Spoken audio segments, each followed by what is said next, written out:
It's a beautiful day outside, but these three friends aren't going out anytime soon. They are constantly on their phones and laptops, just trying to kill the time.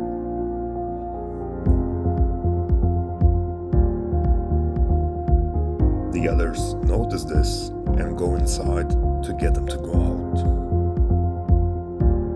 However, no matter how much she tries, she cannot make them do it. They have developed an addiction to their devices and refuse to do anything else. 5 years have gone by and they suddenly have a realization. They were wasting their time for all these years while their friends have carried on with their lives and went on to pursue their dreams.